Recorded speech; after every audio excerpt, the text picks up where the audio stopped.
معزز ممبران اسمبلی، پنڈی اور اسلام آباد اور دیگر جگہوں سے آئے ہوئے بھائی بہن، بزرگ، مائیں، بیٹیاں، بیٹے، السلام علیکم۔ آپ سب کو نواز شریف اور شہباز شریف کی طرف سے بھی السلام علیکم۔ میرے بھائیوں اور بہنوں، کہیں غلط فہمی تو نہیں ہوئی کہ لانگ مارچ آج تھا؟ جتنا بڑا جم غفیر آج یہاں موجود ہے، مجھے تو لگ رہا ہے کہ آپ کو غلط فہمی ہوئی تھی کہ آج لانگ مارچ آج ہے، اور یہ اگر پروٹیسٹ ریلی ہے اور یہ اگر احتجاج ہے تو کان کھول کے سن بھی لو اور آنکھیں کھول کے دیکھ بھی لو کہ جس دن عوام لانگ مارچ کے لیے یہاں پہنچے گی، یہاں کیا عالم ہوگا۔ دیکھو میرے بھائیوں اور بہنوں،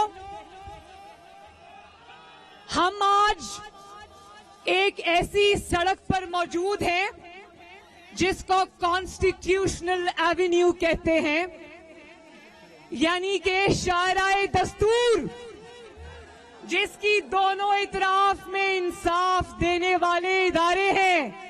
لیکن میرے بھائیوں، میں بہت افسوس کے ساتھ یہ بات کہتی ہوں کہ ہم جس ملک میں رہتے ہیں وہاں نہ آئین ہے نہ کوئی انصاف ہے۔ اور آج الیکشن کمیشن آف پاکستان کے باہر ہم اس لیے جمع ہوئے ہیں کہ ہم الیکشن کمیشن آف پاکستان کو اس کی آئینی ذمہ داریاں یاد دلائیں۔ ہم یہاں پر اس لیے جمع ہوئے ہیں کہ ہم الیکشن کمیشن آف پاکستان اور محترم چیف الیکشن کمشنر کو یہ بتائیں کہ آپ کا ادارہ پاکستان کا ادارہ ہے، پاکستان کا آئینی ادارہ ہے اور پاکستان کی قوم کا ادارہ ہے۔ یہ وہ ادارہ ہے جس کو آئین نے آپ کی اور عوام کی رائے کا امین بنایا ہے۔ یہ وہ ادارہ ہے جس کو پاکستان کی آئین کی سبز کتاب نے آپ کے ووٹ کی عزت کی ذمہ داری عطا کی ہے، اور یہ وہ ادارہ ہے جس کو عوام کے ووٹ کی عزت کروانی تھی۔ بتاؤ، عوام کے ووٹ کی عزت کروائی اس ادارے نے؟ میں آج آپ کو پاکستان کی تاریخ کے سب سے بڑے فراڈ کی کہانی سناتی ہوں۔ جانتے ہو اس فراڈ کا نام کیا ہے؟ اس فراڈ کا نام ہے Tehreek Insaf foreign funding case. کیا نام ہے؟ اب میرے پیچھے بولنا ہے تاکہ مجھے پتا چلے کہ آپ میری بات سن رہے ہو اور آپ کو آواز آ رہی ہے، اور یہ کہ آپ کو اپنی بہن اور بیٹی کی بات سمجھ آ رہی ہے۔ کیا آپ جانتے ہیں کہ نومبر 2014 یعنی 2014 میں تقریباً 7 سال پہلے، 6.5 سال پہلے یہ کیس دائر ہوا تھا۔ کتنے سال پہلے؟ اب تک نواز شریف کا کیس تو دنوں میں چلتا ہے اور دنوں میں ختم ہوتا ہے، اور دن میں 2 سماعتیں بھی ہوتی ہیں، لیکن 7 سال میں اس ادارے نے ابھی تک صرف 70 سماعتیں کی۔ کتنی سماعتیں؟ اور جانتے ہو یہ جو جعلی خان ہے، پاکستان پر جو عذاب مسلط کیا ہوا ہے، اس کا نام کیا ہے؟ جانتے ہو کہ عمران خان نے اس مقدمے کو ملتوی کرانے کی کتنی بار کوشش کی؟ 30 بار۔ کتنی بار؟ کون کہتا تھا کہ اگر چوری نہیں کی تو تلاشی دے دو؟ کون کہتا تھا؟ تو PDM اور عوام آپ سے پوچھتی ہے کہ اگر چوری نہیں کی تو 30 بار مقدمے کو رکوانے کی کوشش کیوں کی؟ اور جانتے ہو اس تابع دار خان نے 6 مرتبہ ہائی کورٹ میں درخواستیں دی کہ الیکشن کمیشن آف پاکستان اس مقدمے کی سماعت نہیں کر سکتا. 6 درخواستیں دی. کتنی درخواستیں دی؟ اور جانتے ہو کہ ایک کمیٹی بنائی ECP نے، الیکشن کمیشن آف پاکستان نے ایک کمیٹی بنائی جس کو کہتے ہیں اسکروٹنی کمیٹی، جس کو کہتے ہیں تحقیقاتی کمیٹی، جس کا کام تھا تحقیقات کر کے اس کی تفصیلات عوام کے سامنے رکھنا. لیکن جب تحقیقات شروع ہوئی تو ایسی جرائم کی ایسی لمبی داستان سامنے آئی کہ کیونکہ اوپر سے حکم تھا تو تحقیقاتی کمیٹی کو، اسکروٹنی کمیٹی کو کہا گیا کہ ان کے اوپر ہاتھ ہولا رکھو، اور وہ اسکروٹنی کمیٹی پھر عمران خان کی اور ECP کی تابع دار بن گئی. جانتے ہو کتنے سال ہو گئے؟ 3 سال ہو گئے. اسکروٹنی کمیٹی ابھی تک اس کی تحقیقات ہی کرتی جا رہی. کتنے سال ہو گئے؟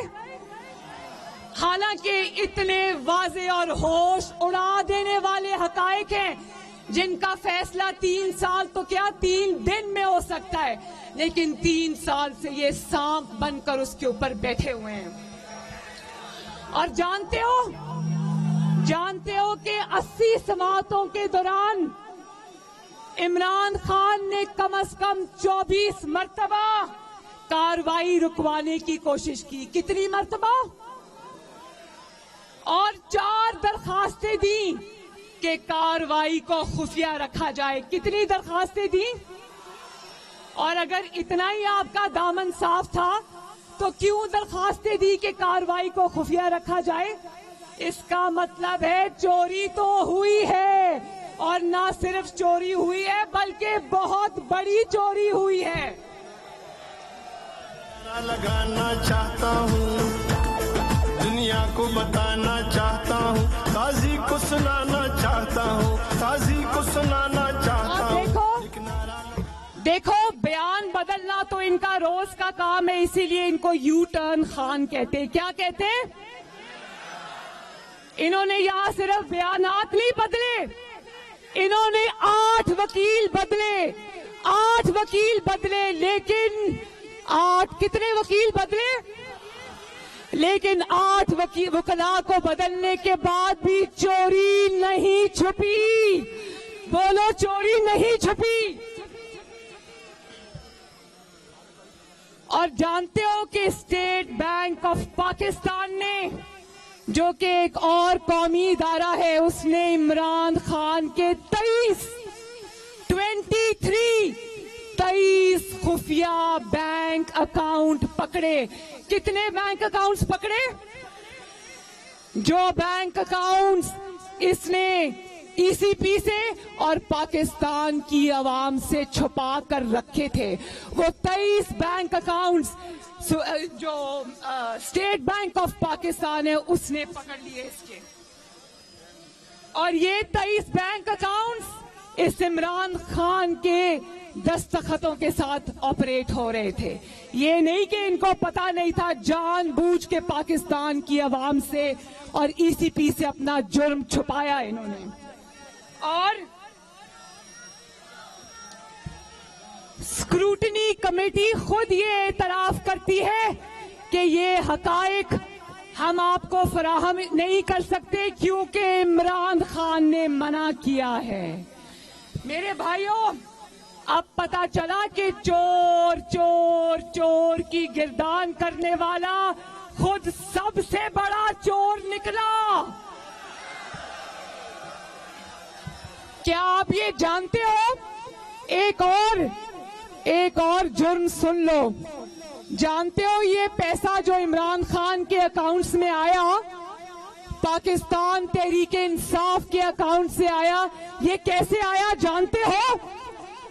کس کے ذریعے آیا؟ ہنڈی کے ذریعے. ہنڈی کے ذریعے. کس کے ذریعے آیا؟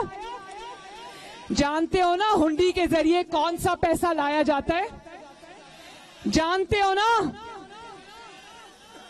اب پتا چلا کہ یہ کنٹینر پر چڑھ کر دھرنے میں کیوں عوام کو ترغیب دیتا تھا کہ ہنڈی کے ذریعے پیسے منگواؤ.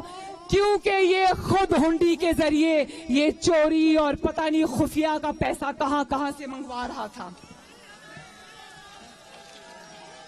اور میرے بھائیوں بہنوں یہ بتاؤ کیا جانتے ہو کن 2 ملکوں سے اس کو فنڈنگ ہوئی؟ جانتے ہو؟ 2 ملکوں سے اس کو بہت بڑے بڑے فنڈ آئے. ایک ہے انڈیا بھارت کیا اور دوسرا ہے اسرائیل. وہ اسرائیل جو فلسطینیوں کے اوپر مظالم پر مظالم ڈھا رہا ہے. اسرائیلی عمران خان کو پیسہ دے رہے تھے. اب جانتے ہو کہ یہ پیسہ خفیہ اکاؤنٹس میں کیوں آیا؟ اور یہ بھی جانتے ہو کہ یہ پیسہ ہنڈی کے ذریعے بھی آیا اور عمران خان کے ذاتی ملازموں کے اکاؤنٹس میں آیا. کن کے اکاؤنٹس میں آیا؟ اور اس کو فنڈنگ انڈیا سے جانتے ہو کس نے کی؟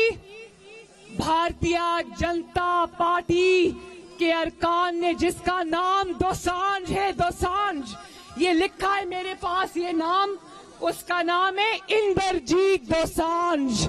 بھارتیہ جنتا پارٹی کا وہ ممبر ہے. اس نے اس کو فورن فنڈنگ میں پیسہ دیا. اور جس اسرائیلی نے اس کو پیسہ دیا اس کا نام ہے بیری سی شپس.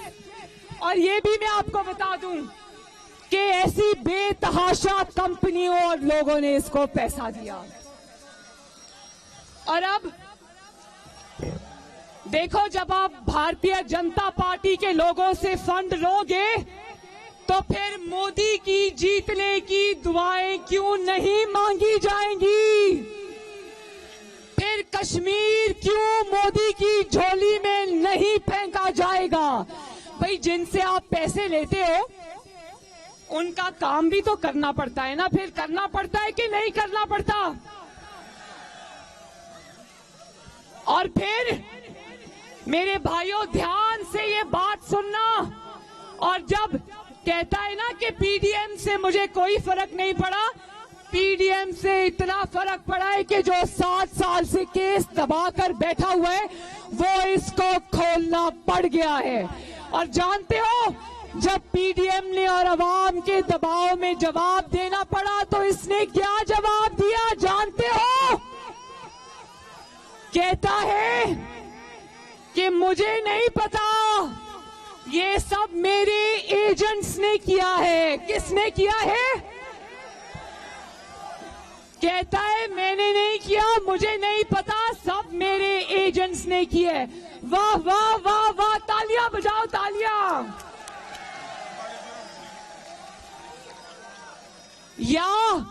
یا تو وہ خود بہت بڑا بے وقوف ہے یا وہ میرے بھائیوں پی ڈی ایم کو اور پاکستان کی عوام کو بے وقوف سمجھتا ہے. تو بڑی اچھی بات ہے کہ جب پیسے دھڑا دھڑ آ رہے تھے اور ان پیسوں کو تم ایک منتخب حکومت اور ایک منتخب عوامی وزیر اعظم جس کا نام ہے محمد نواز شریف، جب تم پانی کی طرح پیسہ بہا رہے تھے اور دھرنوں پر خرچ کر رہے تھے، اس وقت تمہیں نہیں پتا تھا کہ یہ پیسہ ایجنٹس کے پاس سے آیا ہے یا کہاں آیا ہے؟ پیسہ آتے وقت نہیں پتا تھا کہ ایجنٹس کے تھرو آیا ہے. جب جواب دینا پڑا تو ایجنٹس یاد آ گئے. اور 7 سال بعد یاد آیا جب عوام نے جواب مانگا، جب دباؤ پڑا تو 7 سال بعد یاد آیا کہ پیسے تو میرے ایجنٹس کو پتا ہے، مجھے پتا نہیں ہے. بولو ذرا ایک دفعہ بولو، واہ واہ واہ، ویری گڈ.